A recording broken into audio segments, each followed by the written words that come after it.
नमस्कार दोस्तों, मैं आपका मित्र आशुतोष परमार स्वागत करता हूं आपके अपने चैनल राशिफल और तंत्र पर। आज हम आपके लिए मां दुर्गा सप्तशती के 12वें अध्याय का हिंदी अनुवाद प्रस्तुत कर रहे हैं। इस अध्याय में मां दुर्गा की अद्वितीय महिमा और उनकी असुरों पर विजय का वर्णन किया गया है, जो हमारे जीवन में शक्ति, साहस और विश्वास का प्रतीक है। ध्यान दें, यदि आप इस अध्याय का केवल हिंदी अनुवाद सुनना चाहते हैं, तो यह वीडियो आपके लिए है।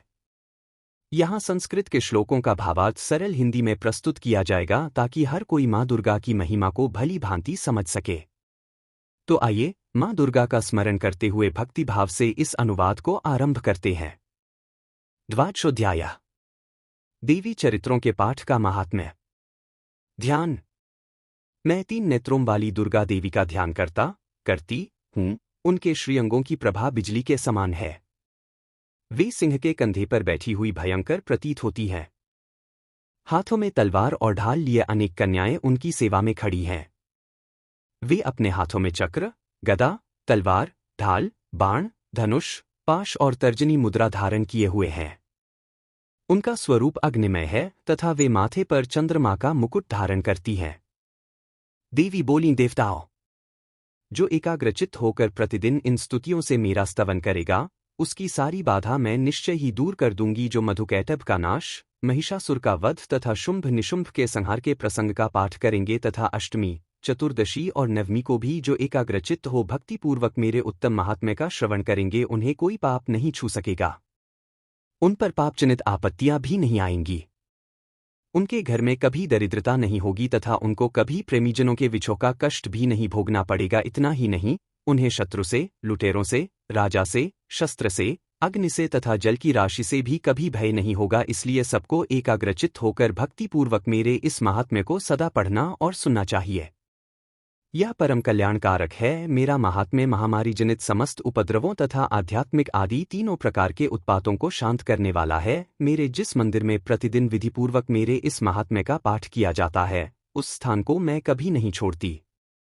वहाँ सदा ही मेरा सन्निधान बना रहता है। बलिदान, पूजा, होम तथा महोत्सव के अवसरों पर मेरे इस चरित्र का पूरा पाठ और श्रवण करना चाहिए। ऐसा करने पर मनुष्य विधि को जानकर या बिना जाने भी मेरे लिए जो बलि पूजा या होम आदि करेगा, उसे मैं बड़ी प्रसन्नता के साथ ग्रहण करूंगी। शरतकाल में जो वार्षिक महापूजा की जाती है, उस अवसर पर जो मेरे इस महात्म्य को भक्तिपूर्वक सुनेगा, वह मनुष्य मेरे प्रसाद से सब बाधाओं से मुक्त तथा धन, धान्य एवं पुत्र से संपन्न होगा। इसमें तनिक भी संदेह नहीं है। मेरे इस महात्म्य, मेरे प्रादुर्भाव की सुंदर कथाएं तथा युद्ध में किए हुए मेरे पराक्रम सुनने से मनुष्य निर्भय हो जाता है। मेरे महात्म्य का श्रवण करने वाले पुरुषों के शत्रु नष्ट हो जाते हैं, उन्हें कल्याण की प्राप्ति होती तथा उनका कुल आनंदित रहता है। सर्वत्र शांति। कर्म में बुरे स्वप्न दिखाई देने पर तथा ग्रहजनित भयंकर पीड़ा उपस्थित होने पर मेरा महात्म्य श्रवण करना चाहिए। इससे सब विघ्न तथा भयंकर ग्रह पीड़ाएं शांत हो जाती हैं और मनुष्यों द्वारा देखा हुआ दुःस्वप्न शुभ स्वप्न में परिवर्तित हो जाता है। बाल ग्रहों से आक्रांत हुए बालकों के लिए यह महात्म्य शांतिकारक है तथा मनुष्यों के संगठन में फूट होने पर यह अच्छी प्रकार मित्रता कराने वाला होता है। यह महात्म्य समस्त दुराचारियों के बल का नाश कराने वाला है। इसके पाठ मात्र से राक्षसों, भूतों और पिशाचों का नाश हो जाता है। मेरा यह सब महात्म्य मेरे सामीप्य की प्राप्ति कराने वाला है। पशु, पुष्प, अर्घ्य, धूप, दीप, गंध आदि उत्तम सामग्रियों द्वारा पूजन करने से, ब्राह्मणों को भोजन कराने से, होम करने से, प्रतिदिन अभिषेक करने से, नाना प्रकार के अन्य भोगों का अर्पण करने से तथा दान देने आदि से 1 वर्ष तक जो मेरी आराधना की जाती है और उससे मुझे जितनी प्रसन्नता होती है, उतनी प्रसन्नता मेरे इस उत्तम चरित्र का एक बार श्रवण करने मात्र से हो जाती है। यह महात्म्य श्रवण करने पर पापों को हर लेता और आरोग्य प्रदान करता है। मेरे प्रादुर्भाव का कीर्तन समस्त भूतों से रक्षा करता है तथा मेरा युद्ध विषयक चरित्र दुष्ट दैत्यों का संहार करने वाला है। इसके श्रवण करने पर मनुष्यों को शत्रु का भय नहीं रहता।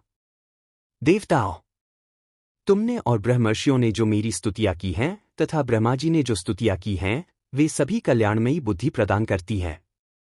वन में, सूने मार्ग में अथवा दावानल से घिर जाने पर, निर्जन स्थान में लुटेरों के दाव में पड़ जाने पर या शत्रुओं से पकड़े जाने पर अथवा जंगल में सिंह, व्याघ्र या जंगली हाथियों के पीछा करने पर, कुपित राजा के आदेश से वध या बंधन के स्थान में ले जाए जाने पर, अथवा महासागर में नाव पर बैठने के बाद भारी तूफान से नाव के डगमग होने पर, और अत्यंत भयंकर युद्ध में शस्त्रों का प्रहार होने पर, अथवा वेदना से पीड़ित होने पर, किंबहुना सभी भयानक बाधाओं के उपस्थित होने पर जो मेरे इस चरित्र का स्मरण करता है, वह मनुष्य संकट से मुक्त हो जाता है।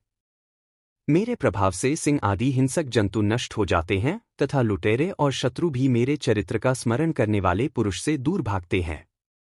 ऋषि कहते हैं, यों कहकर प्रचंड पराक्रम वाली भगवती चंडिका सब देवताओं के देखते देखते वहीं अंतर्धान हो गई।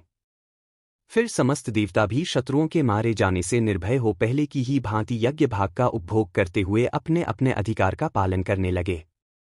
संसार का विध्वंस करने वाले महाभयंकर अतुल पराक्रमी देव शत्रु शुंभ तथा महाबली निशुंभ के युद्ध में देवी द्वारा मारे जाने पर शेष दैत्य पाताल लोक में चले आए। राजन, इस प्रकार भगवती अंबिका देवी नित्य होती हुई भी पुनः पुनः प्रकट होकर जगत की रक्षा करती हैं। वे ही इस विश्व को मोहित करती, वे ही जगत को जन्म देती तथा वे ही प्रार्थना करने पर संतुष्ट हो विज्ञान एवं समृद्धि प्रदान करती हैं। राजन, महाप्रलय के समय महामारी का स्वरूप धारण करने वाली वे महाकाली ही इस समस्त ब्रह्मांड में व्याप्त हैं। वे ही समय समय पर महामारी होती और वे ही स्वयं अजन्मा होती हुई भी सृष्टि के रूप में प्रकट होती है। वे सनातनी देवी ही समयानुसार संपूर्ण भूतों की रक्षा करती हैं। मनुष्यों के अभ्युदय के समय वे ही घर में लक्ष्मी के रूप में स्थित हो उन्नति प्रदान करती हैं, और वे ही अभाव के समय दरिद्रता बनकर विनाश का कारण होती हैं। पुष्प, धूप और गंध आदि से पूजन करके उनकी स्तुति करने पर वे धन, पुत्र, धार्मिक बुद्धि तथा उत्तम गति प्रदान करती है। इस प्रकार श्री मार्कंडेय पुराण में सावर्णिक मनवंतर की कथा के अंतर्गत देवी महात्म्य में फलस्तुति नामक 12वां अध्याय पूरा हुआ। धन्यवाद दोस्तों, इस वीडियो को अंत तक देखने के लिए। मुझे उम्मीद है कि मां दुर्गा सप्तशती के 12वें अध्याय का यह हिंदी अनुवाद आपको पसंद आया होगा और इससे आपको मां दुर्गा की महिमा और उनकी विजय को समझने का अवसर मिला होगा। अगर आपको यह वीडियो अच्छा लगा हो तो इसे लाइक और शेयर जरूर करें और हमारे चैनल राशिफल और तंत्र को सब्सक्राइब करना न भूलें ताकि आप और भी ऐसे आध्यात्मिक और ज्ञानवर्धक वीडियो देख सकें। मां दुर्गा की कृपा आप सभी पर बनी रहे। अगले वीडियो में फिर मिलेंगे, तब तक के लिए जय माता दी।